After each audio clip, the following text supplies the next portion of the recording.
Hello, folks. Welcome back to Matrix Talk. Oh, and here comes Phil. Yes, welcome to Matrix Talk. And it is recording. Yes, so that silly green thing did not show up this time. Oh, they must have fixed it. Yep. Okay. So for anybody on, there's a few. Last time we did one, there was a technical glitch and it did not get recorded. So we'll redo it on Wednesday, because Monday is Memorial Day here in the United States. And so we won't be working. And most other people will not either. So we all good? Yeah, I'm good. Oh, good. Today we're talking about the increasing rate of teen suicide with the ACT Matrix. We're going to chat a little bit about that. We don't have a green button. No, we do not. Because I didn't put it. You could take care of that. That's easy enough. So while Kevin's doing that, you can see some people have already gone ahead and said hello. And if you are on or just getting on, please chat in and say hi and let us know where you're from. Kevin's up there in Maine still. I'm still in Pennsylvania. Yep. And let us know where you're at, what you're up to. If you'd like, you can go up top. You can follow us or share if you like to do that. And once we get the green button going, we'll give you some direction, if you choose to take it, about how you might want to look at some of the other things that we're up to. If you haven't already gotten the word about that, if you're on our mailing list, you probably already have had it. But the big thing is to check out our APA courses. Hello. Kevin and I have been hard at work. And we do have there's more coming. But, there's more coming. There's a live event we're having from next Friday.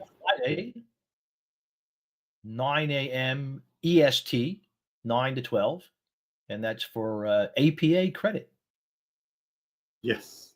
If you're a psychologist or social worker or somebody like that. Mental health practitioner. Oh, okay, Jennifer. Nice to see you. James from Southern Oregon.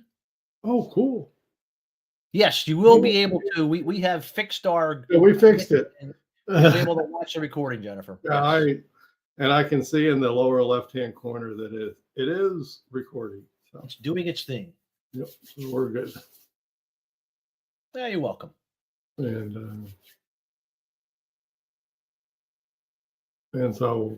And this is about talking about the increasing rates of suicide, and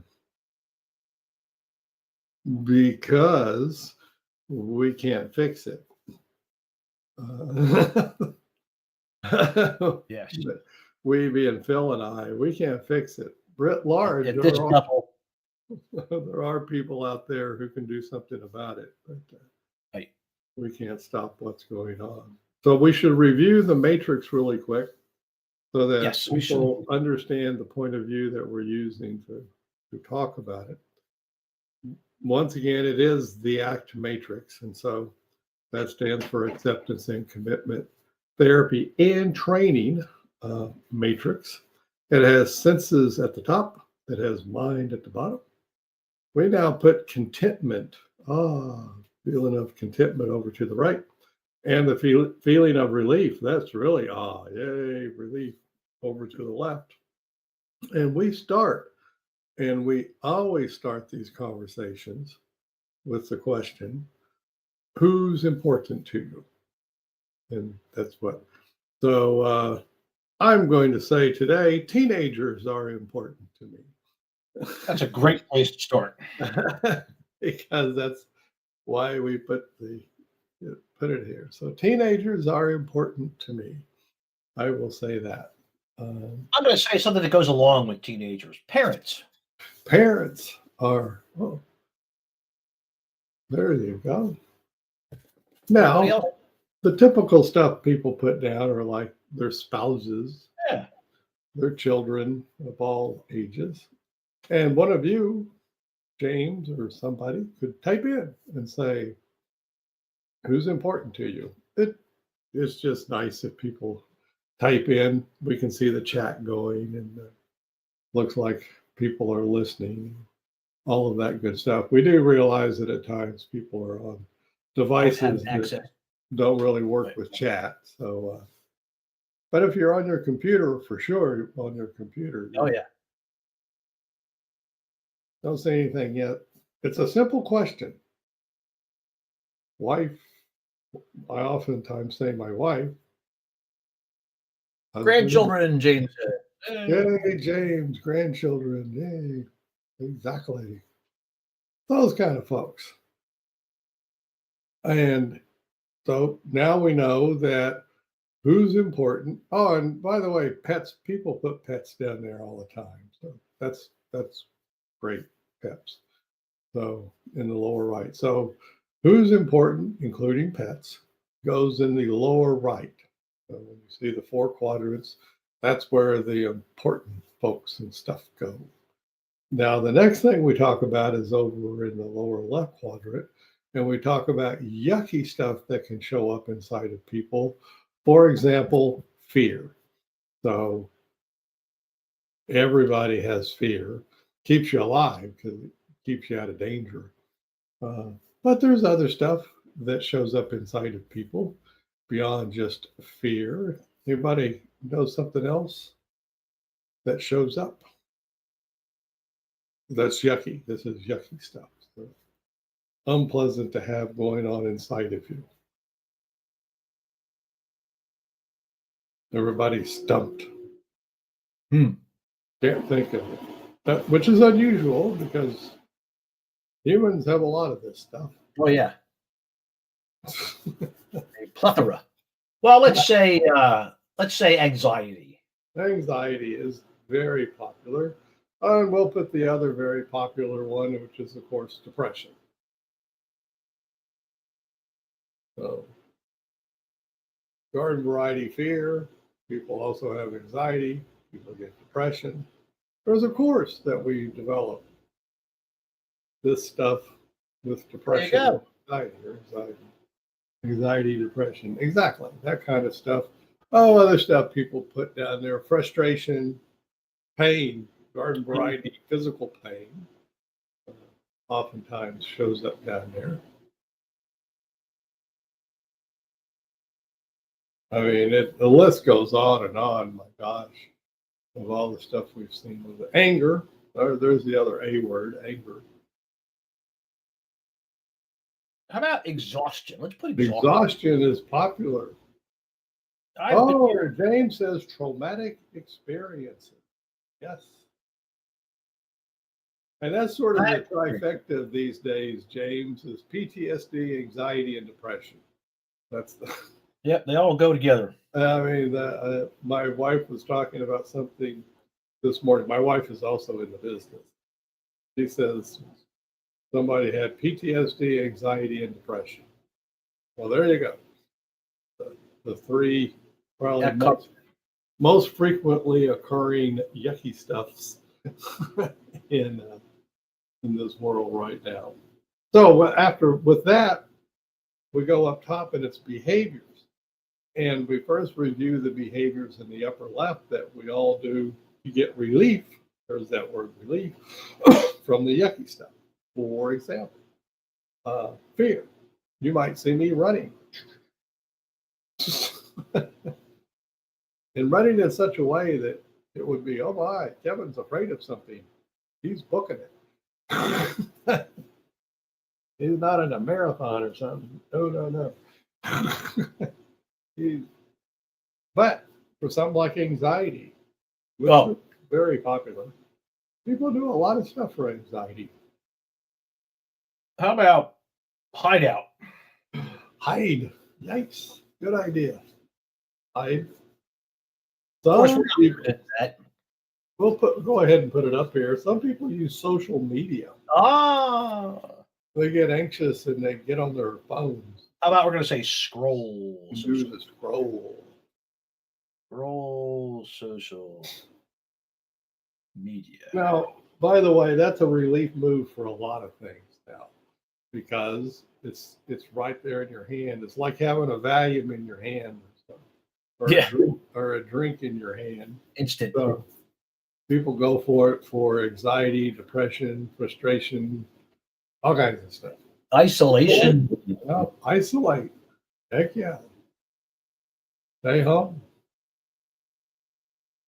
Another relief move. A lot of people drink, or both, let's put it this way, both over the counter and illegal and prescription drugs, including Drink alcohol. And medicate. Tons of what goes on, folks, for relief moves comes under the rubric of medication. It just does. Self-medication. Oh, yeah. Definitely.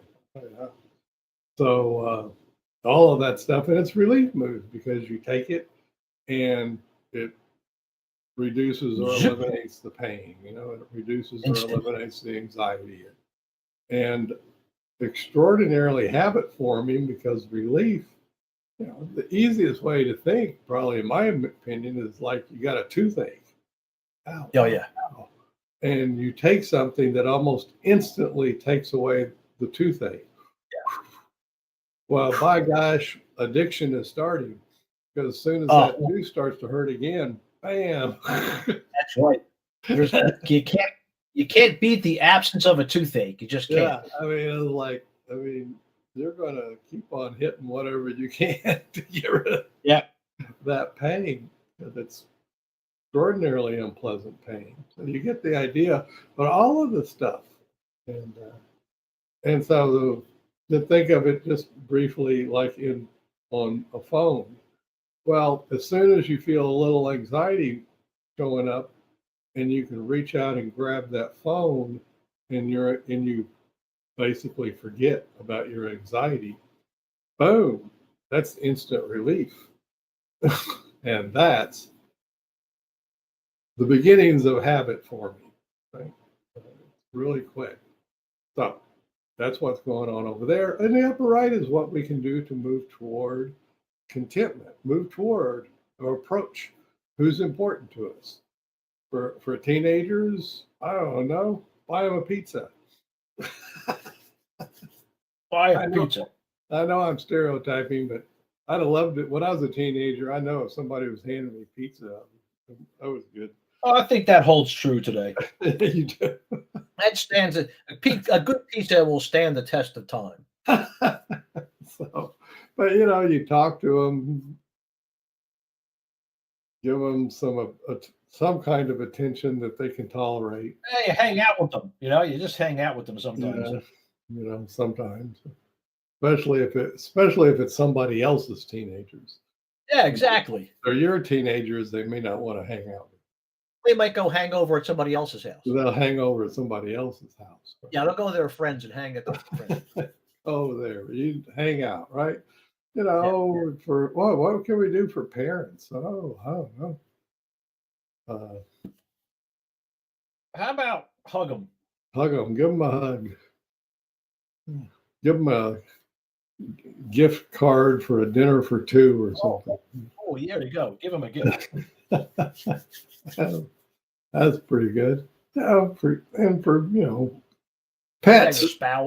Pets. You pet them, you know, or feed them. Which, by the way, was the same as with teenagers, which is the same with pretty well all living things. Feed them. It's a great approach move. All-purpose move. So, and we got grandchildren. Play with the grandchildren. Oh yeah. Yeah, right. So all kinds of approach moves that we do, And that ultimately lead to contentment. The problem with most of these things over on the right side, which is positive reinforcement, folks, but it's not as instant, or it's usually not as instant as the relief. That's always the problem between that. I mean, it's if you're doing rats in a cage or something and they hit a bar and they get food and they're hungry, well, that's almost instant. But a whole lot of stuff that we do as humans, you talk to somebody once, well, it's building a relationship, but it may not be a contentment relationship quite yet. Yeah. We haven't arrived yet. These things take time to develop. Time and effort. We're over on the left side, by definition, it's fast. Instant. It's almost instant, or at least you take the Tylenol and your headache Close to it in 15 or 20 minutes, pretty quick. And so you do have that problem. So now we have it all. We have who's important. We got yucky stuff. We got relief moves. We got approach moves. Yay. And now we're going to put something in the middle, and we're going to say, you might have the opportunity to notice all of this stuff showing up in your life in the next week or so. I know I will. I'll have the opportunity. Doesn't mean I will notice, but at least I'll have the opportunity to notice all of this stuff. And if you're still with us online, you can say whether you think you'll have the opportunity or not. Maybe somebody will answer or not. So we're going to use that point of view to talk about the increasing rate of teenage suicide. Yes. Increasing rates of teenage suicide, which is a fact. This is not, it's been building for some years now, up to the point now the Surgeon General of the United States put out essentially a warning. Yes. So it's been going up at a rate that's beyond what you would expect. And they say, well, how would Kevin know that? I started in this business on a hotline, suicide hotline. So that was in the late 70s that I started. So I've been hanging around this neighborhood for a long time. Oh, yeah? And so the rates have gone up, and alarmingly so. And so then what's going on? So, but before we talk about that, let's go to something that some people may not know, which is the original seeds of acceptance and commitment therapy and stuff was based on a philosophical kind of question, which is, why is it that humans will kill themselves? Other animals don't do that, and lemons don't kill themselves. Yeah, they're running and they go off the side of a cliff, but it's not that. No, humans will, and sometimes plan for a long time, months or even a year. Yeah. Get themselves all organized. Right, all kinds of organization, and so what's going on? So that was the question, and they went to answer. And so, long story short, after Steve Hayes and others worked on it a long time, it's essentially because we have language, we have this internal dialogue that's going on inside of us in essentially every waking moment, barring some severe illness or something, but anesthesia. But anesthesia, you're awake, but you're not awake, that kind of thing. But no, if you're awake, you got this junk going on. Yep. Inside of you. And essentially it comes down to a human will kill the self to get away from their own mind. That's basically the rub of it. that the tormentor. Yes. And maybe some of you have such a mind that torments you. I know I do. I will fess up. Oh, mine starts with right first thing in the morning. Usually, sometimes it actually starts before the morning. Yeah, I mean, it and you got, it just messes with you. Yeah. Yeah, it's poking at you. And I'm pretty calm, cool, collected. And I'm not thinking of killing myself or anything like that. It's not that. But nevertheless, I got an internal tormentor. Yeah. So if I got a tormentor, good Lord, other people got worse ones. And that's the thing. They become so bad and so the pain becomes so great. Yeah. That the person kills the self. And that's the phrase, because you're going along. So let's do a little bit of ACT. Okay? Yes. So ACT is based on the idea that language gets us stuck. Languaging to ourselves, which is called cognition, can lead to us being mightily stuck. And the reason is that words take on both the sensory qualities and the emotional qualities, such that when you hear the word, you feel all that stuff. Have the experience. The experience shows up. Somebody mentioned PTSD. Well, that's the thing. So you get reminded of a traumatic memory, and boom, now suddenly you're feeling as if the trauma were happening all over again. Yeah, here we go again. But it's not. I mean, you're in a perfectly safe place. Right. You're not there. But the inside of you is saying, oh my gosh, the trauma is happening again.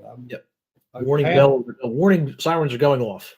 Exactly. All the stuff, I mean, the examples of war veterans who hear a car backfire and drop to the ground and stuff. But and I think most of us have some kind of experience in the past, even if they're not fully traumatic.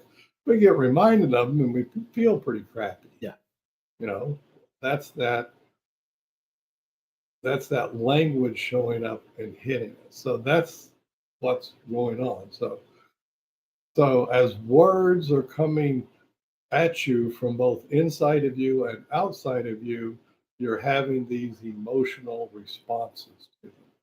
And you can't not have them. You can't turn them off. You can't turn them off. That's not it. People say, well, change your thoughts or whatever. Yeah. No. But after a lot of practice, your amygdala, which is your warning center of your brain, learns that, that feeling is dangerous. So when you hear a word and the feeling is triggered, it just is. There's no, gee, I heard that word and I wonder if I should have a response to it or not. No. Nope. Pace of action is required here. Boom. I mean, it's boom. And so you got, no human has any defense. No. It's now, what you can do is try and pick up the pieces after you hear the word.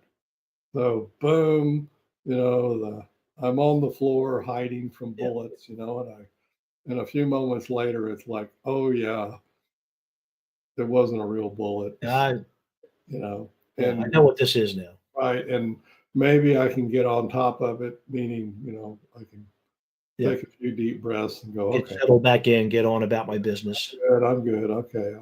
But nevertheless, and I've worked my whole career with PTSD. Well, the best you can do is through a whole lot of practice, get to where the reminders only affect you a bit. Yeah. But they still affect you. It's just, you don't have as extreme of response. And you can certainly recover much faster. with a lot of practice, you can go, oh yeah, okay, I was just reminded I'm okay. You know, you can quickly, whereas before it can take a long time. Why do I say all that? Well, teenagers, they just got no chance. No. And they don't have those skills yet. They haven't lived long enough Yes. to have those skills. That's the thing. Being, 14, 15, 16, 17 years old is just that. I'm old enough now, what do they say? I got corns that are that old. Right. The old timers used to say, like, yeah, I mean, they're just young. They're just, yeah. In my family, we call them pups. Now they get mad as hell at you if you call them that because, oh no, I'm wise and all that. But no, they're not. Fully formed. But they're not at all. And they got high hormones because of the reproductive stuff going on. Because nature is telling them that they're supposed to reproduce. Right. And our society says, no, you need to wait. Yeah. You got to. But their bodies say, now. Go. Now with that, we're going. All right. Reproduce now.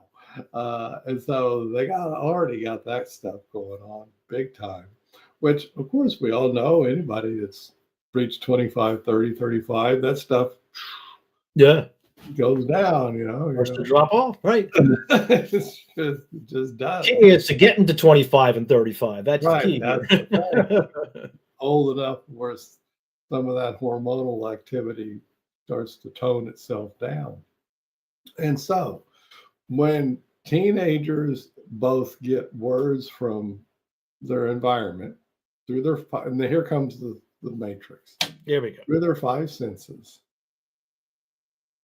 and through their mind. So it's coming at both sides. And what it's impacting in the long run, in the short run, it's just emotional. Yikes. But what it's impacting is what's called the observer self, the teller, the narrator of the story. Okay, so even as a teenager, you've begun to develop this story of, when I was born and my childhood, and my grade school years and whatever, junior high, middle school, whatever you call it, years. So they've got a bit of a story, but it's brief, but it's really pretty brief. And through quite a bit of it, they didn't have a whole lot of language on board to tell the story. Okay. So, starting by the age 17. So the difference between 7 to 17, those 10 years, and 17 to 27, in terms of language, is a huge, phenomenal difference. So from 7 to 17, your ability to language and tell the story is limited. Much more so than from 17 to 27, when you got a lot more robust vocabulary to play with it. So you got a 17-year-old trying to make heads or tails of their story, but there's not much of one. They just got a couple of chapters in. But in the best of circumstances, it's because the first parts of it are really limited. They're limited, and so emotions, even more so, just rule the day. And we all know teenagers, adolescents are very, very emotional. So anyway, so you got all this problem, and lo and behold, and it was always rough, even when we were kids. Bill and I, we were kids. And it's basically people say stuff to you. Dastardly people. Yep. They always got something to say to you. And your fellow teenagers say something to you. And of course, they're more important than the other folks. Oh, yeah. Why? Well, I guess to use a technical word, it's their cohort. It's their tribe. Their tribe is other teenagers. Right? So you got to fit into that tribe. I want to be like them. all of your biology is saying that you got to be connected to that tribe to survive. That's how it works.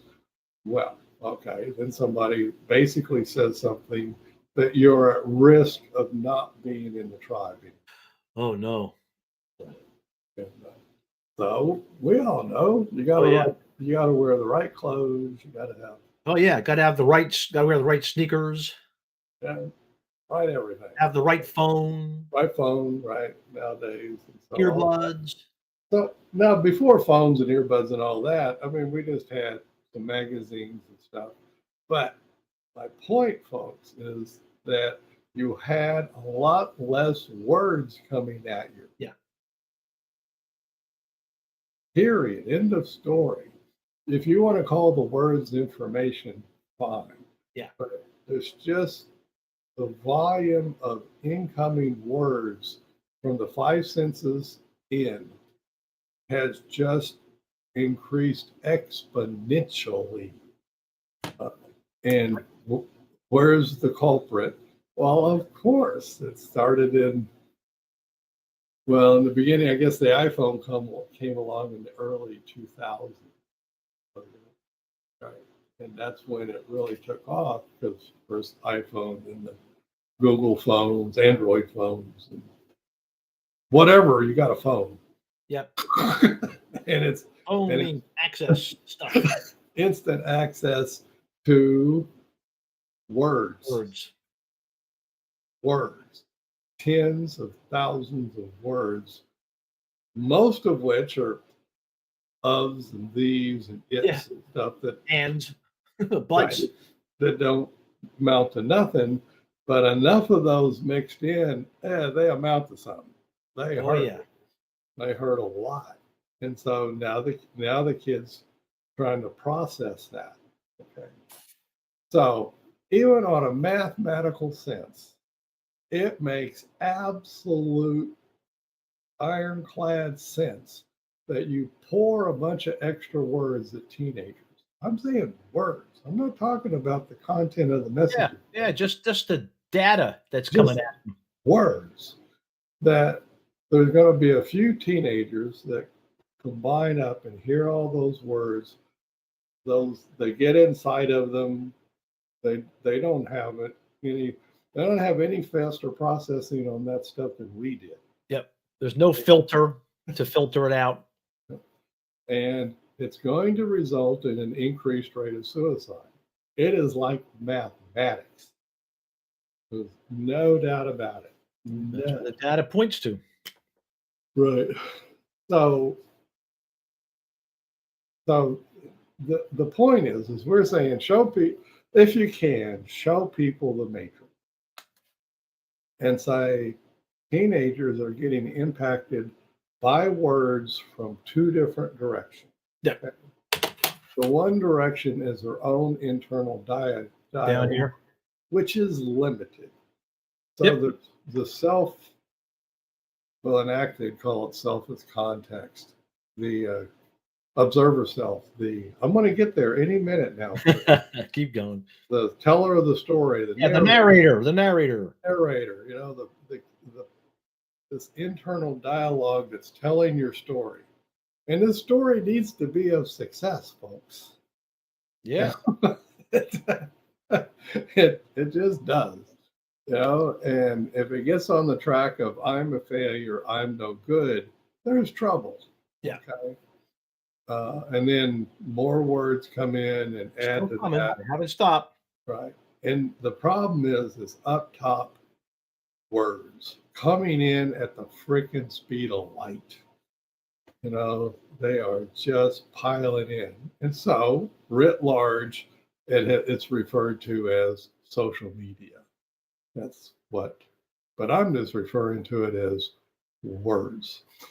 And so this thing, I have mine right over here. Oh, mine's right next to me. Here's mine, big old iPhone that I got. It was on sale or whatever.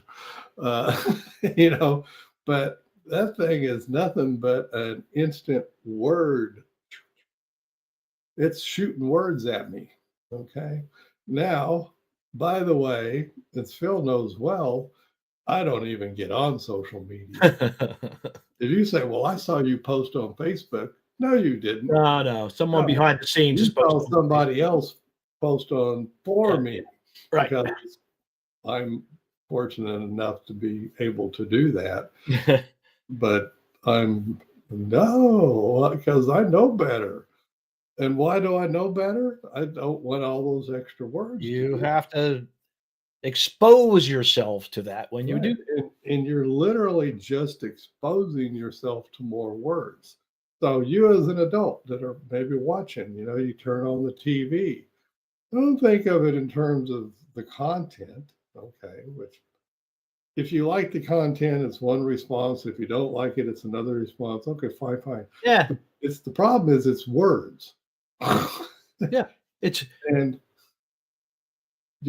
you're going to process the words. Just it. Now TV has images, so great. Yeah.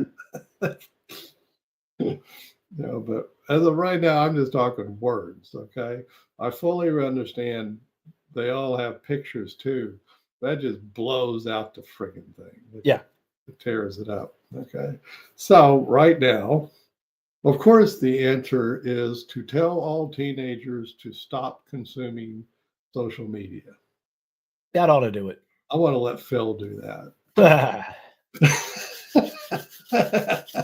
Well, let me ask all those people out there that have tried to wrest their cell phones from said teenagers, either parents, teachers, anywhere. No, because now those have become you have to be connected to the tribe. well, they're an extension of me. It's an extension of me. That's your village, folks. Yeah, these are my people, all here. You take away the phone and you just took them away from the village. Absolutely. Now they're cut off.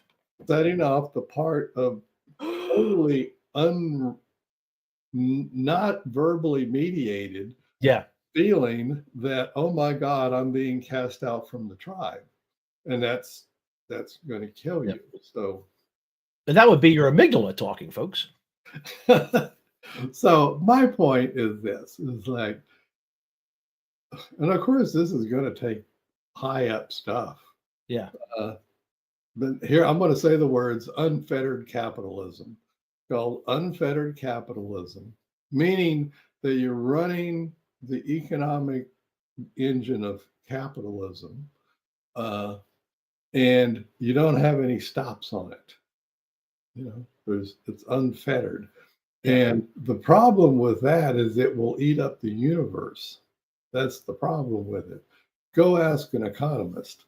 And we humans are really not good at regulating that. And so the only way humans have managed to successfully deal with capitalism, and I'm not against capitalism, I think it does a lot of good things. However, I love cars too, but I don't think they should go 1,000 miles an hour. Yeah. Which that's unfettered capitalism. Productive capitalism is one that's going 55, 60, 65 miles an hour. And with good gas mileage. With good gas mileage, seat belts. Yeah, safety features built in. All that, see all those safety features. So you got, I got me a good car and it's really safe, right? Or I can be driving an engine with a steering wheel with no brakes. Yeah. Otherwise known as a missile. Yeah, a friggin' missile, man. And then that's unfettered capitalism. Well, that's what the United States, and the whole thing of capitalism is if you get money and you're of the type that doesn't have much empathy at all, you get money and you say, well, what can I buy? Oh yeah, a congressman. Right. They recently apparently bought a Supreme Court justice. So yeah. Yeah, why stop there? Yeah, it's amazing what you can buy with a whole lot of money. The problem with that is like, oh, you want to put a harness or safety stuff on my capitalism? I'll buy a congressman. Think again.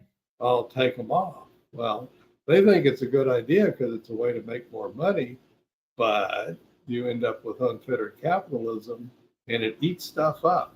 Very corrosive. Don't ask me. Go study history, folks. Yeah. I'm not trying to be. No, not me. No, I'm a middle of the road kind of guy. I just see the way they are. But as I said, once again, I am for capitalism with the appropriate restraints on it. It needs to be fettered, not unfettered. The problem is, okay, I need to make money. A great place to make money nowadays is to go get teenagers. I'll sell the teenagers. What's the best way to sell to any human is to keep their eyeballs on the screen. Yep. That's what your job is as an advertiser. If you ever, in the old days, if you got what's called these really long sales letters you get in the mail, and maybe they're well written, and so you read the first paragraph and go, oh, I want to find out more. And you read another paragraph, and pretty soon, you're 5-6 pages into this called a long form sales letter in the business, folks. The whole idea was to keep you engaged. The longer you're engaged, the higher the probability you will buy. That's simple. So social media is basically a big old long form sales letter. Keeps them engaged until they buy something. That's what it's for. It's unfettered capitalism. And now you can tell these people, oh, by the way, your constant barrage of words and images at these young people, you're killing some of them. Yeah. Literally, you're killing some. The end result is people, right. So everybody take a deep breath and figure out how to get that stopped. I'm not sure, but it probably has to do with unfettering capitalism a bit somehow. Because I don't know, maybe if you go to them and talk to them reasonably, they'll stop. They might. But I know one thing, as long as you have these people whose job it is to send lots of words and images at young people to keep them engaged, you're going to continue increasing the suicide rate. Yeah. Because they do not have the intellectual stuff to do. Some adults don't either. There's also an increased rate of suicide. I was going to say, we're all swimming in the same soup here. Right. And it's because there's no way. Yeah. I mean, and I'm just say Steve Wozniak, the guy that invented first way back in 1980, he says, we're developing these ways for people to get all this information. The humans have not evolved to use all that information. No. I'm paraphrasing what he said, but that's essentially it. Well, my gosh. I mean, in 1980, we were still going at 5 miles an hour. Now we're going at 150 miles an hour as far as the information goes. And we certainly didn't evolve to deal with all of that in the last 53 years or so. No, 43 years, sorry. So, yeah, man, we're not equipped, which is why I don't consume social media. And I can, most of the time, even stop myself from checking my email too much. Because the one thing is that there's so much important stuff. I mean, like bills and stuff that come in via email that you really do need to check your email. Have to pay attention. Right. And because it's just like you needed to go check your mailbox in the old days. So now you really got to do both. Some people still send you paper bills and stuff.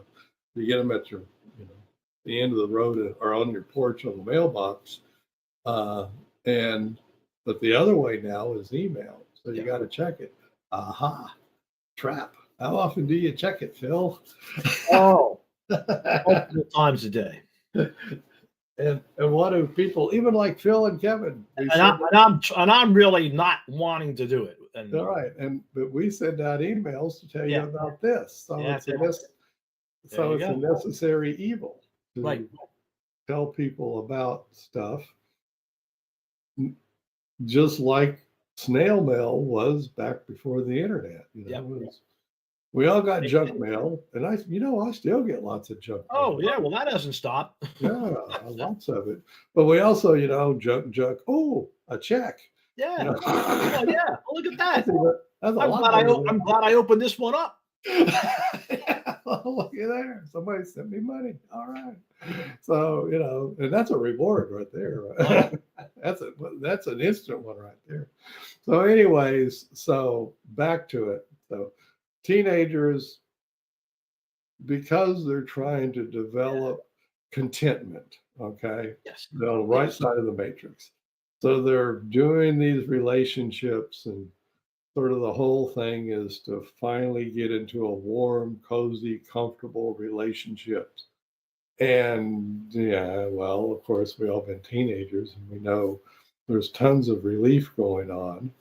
And eventually, there's a few of them. They just it's just too much for them. Yeah.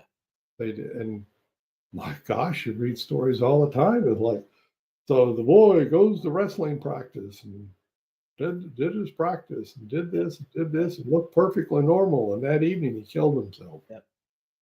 Whoa. And that's, by the way, one of the problems. Phil and I mentioned it this morning in another discussion.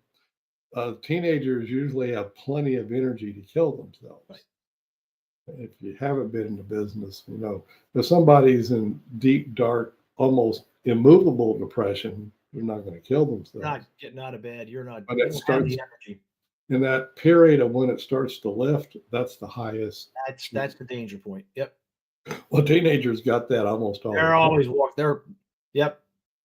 So it's a really, really ugly mix. But how you shut off the words and images going at them through phones, I don't have the power to stop it. But I do have a conversation tool, and that's what we're showing you today, the conversation tool, which is the ACT Matrix. That one. And if you can say, all kinds of stuff is coming in. Come up here. Most of it has to do with setting up yucky stuff. Why? Because in order to sell to people, you create problems. Yeah. You basically say you're not good enough. Right. If you'll buy this product, you'll be good enough. Yeah. You're incomplete. Buy this and you'll be complete. Get up there. Get some relief. Right. And so these images, these words are coming in, setting up lots of yucky stuff. And then now the advertisers say the relief move is to buy the sneakers or buy the phone. Yeah. Whatever. But in the end, some of them are going, I just can't take this. Yeah. They do so in ACT, the ultimate escape from your own mind is in the upper left. Way, way, way, way up in the upper left corner, which is suicide. You just shut it off. You just decide, I cannot take this tormenting anymore. That's the ultimate problem solver right there. Ultimate, the vets in my program, of course, we knew of suicide. They would say it's a permanent fix to a temporary solution. Yeah. Yep. I've used that quite a bit over the years with my youngins. By the way, folks, just so you know, like if you people jump off the Golden Gate Bridge in San Francisco. It's actually pretty frequent to kill themselves, but it's not like putting a gun to your head and shooting. It's not perfect. The reason I say this is because some of them live. They actually make it. They make it. They make it. They live. Yeah. Like 100% of them say right after they jumped, they said that was a mistake. Bad idea. Bad idea. Right after they jumped. Okay. So, and they were every one of them glad that they lived and got some more years on them, and then realized, okay, that was a temporary problem. I recovered from that and moved on. Moved on, right. So the suicide's a really crappy fix. Yeah. Now, on the other end of the thing where people are in hospice and near death and all that, I'm not talking that. That's a whole different kettle of fish. But this one, you got somebody who's robust, they can stay alive. They're literally killing themselves to get away from their own mind. Yes. That's it. So everybody go have a conversation about teen suicide. Say the culprit, but make it simple. The culprit. Oh, yeah. Too damn many words coming at teenagers. By the way, if you had them all put down words and started reading books, that would fix it. Why would that fix it? Reading a book. You slow it down. Yeah. You slow it down to a manageable pace. That's it. You can only you turn the spigot so it's not blowing at you. Got to turn the spigot down. You got to somehow do it, because there's no way the teenagers are going to evolve in the next few weeks to deal with all this information. And by the way, if you're an adult, nor are you, I would. Yeah. If you want same goes for adults. Oh yeah. If you want some mental health, don't do the social media so much. Yeah. Turn off the news. And I don't care what news. I don't care if you're a liberal watcher or it doesn't matter. No matter. As far as your mental health goes, you'll be a lot better off going out and taking a nature walk. Because one reason why people like taking nature walks is because that is the speed at which your mind can deal with information. That's the speed of life, folks, when you're walking around. So slow it Let's down. face it, that is the speed of life. So, you're taking in information from your five senses, right? So the question becomes, how do we slow down the fire hose of words that we've got going at teenagers? Yeah. And they're all doing it to fit in. Oh, yeah. Well, they all have FOMO, right? Fear of missing out. Fear of missing out. Oh, yeah, I can't put the phone down. I can't. And they wake up in the middle of the night and they're right on to the phone. Or they're up all night on it. Oh, yeah. They're not even sleeping. Great. Now you got lack of sleep. Oh, yeah. And all this. If somebody had decided very bad evil had decided, I am going to increase the rate of teen suicide, I wonder how I can do it. Oh, I'll give them all the little electronic devices and send all kinds of just words. Send words to them all the time, 24/7. The reason I say words because eventually some of those words are going to hurt. They land. The words land. They just hurt. Forget about that. That old adage, sticks and stones can break my bones, but words can never hurt me, is a lie. Lie. Yeah, I think that was a marketing ploy. Words hurt like hell. They do.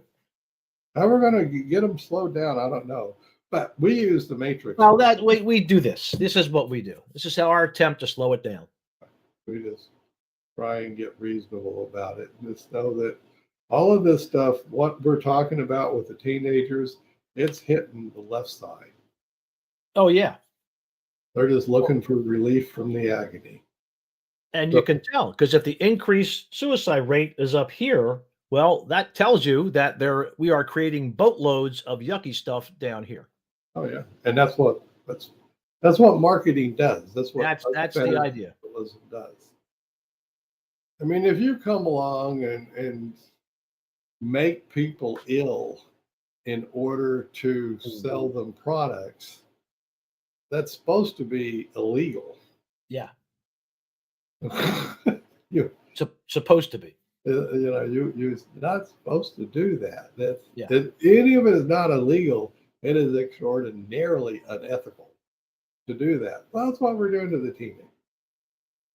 So we collectively, I'm part of the United States, so somehow, but I'm figuring it'll have to be with regulation. Why? Because there's only one way to stop unfettered capitalism is to regulate it. Someone has to step in and put guardrails on it.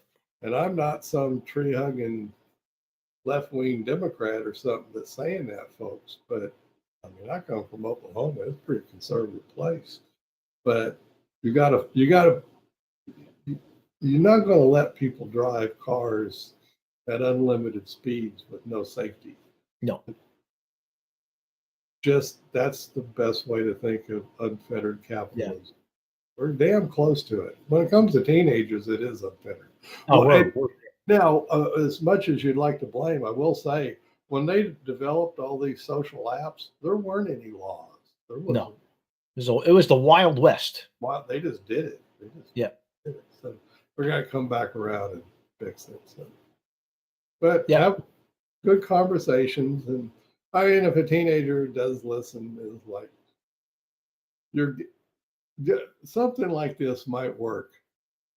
No human is able to deal with all the words that are coming at you. Yeah. No human. We're not built that way. So you don't say teenagers can't, because they'll take that. Oh yeah. That'll be a disrespect right there. But it is true. No human is able to deal with all of these words. It's really hurting us right now. Yep. Phil and I oftentimes talk about curating our. Yes. I seldom turn on the news now. Very seldom. I just can't take it. But I can't take the words, folks. It's all the words. It's a whole lot of words. Yeah. And like, whoa. Those things hurt. Those are dangerous. You know? So let's see if we can have decent conversations and see if we can do it. We're off on Memorial Day, which is coming up. Now, if you're watching the recording a year from now, it doesn't matter. No matter. But just anybody who does join us live quite a bit, we will be off on Monday because it's Memorial Day. Right. We are going to redo the introduction to acceptance and commitment therapy and training, because the last one did not get recorded.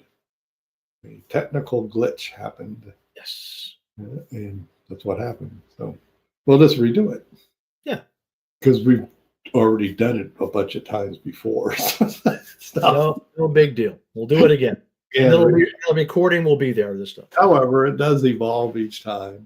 But we'll do it next Wednesday. And then a week from today, there's a training. If you go to check out our APA CE courses by clicking here, there is a live training where we're going to be on a Zoom call doing a 3-hour CE event next Friday morning. Yes. And we probably won't do a crowdcast that day. No, I would not expect that you would see us here at one. As a matter of fact, I can tell you, we're not going to do a crowdcast. That would be not psychologically good for us to do that. So we won't do that. We got to live by example. Yep. Hey, folks, slow down. Take time to smell the roses. Take a walk. Take a slow walk. Take a slow walk. Yeah, slow it down. I know it sounds like a euphemism or whatever they call it, but it's true. Slow down. Yeah. And we shall see. Happy Memorial Day to all. Yes, everybody. Enjoy. Stay safe. See you next Wednesday. Yeah. Bye-bye. Bye.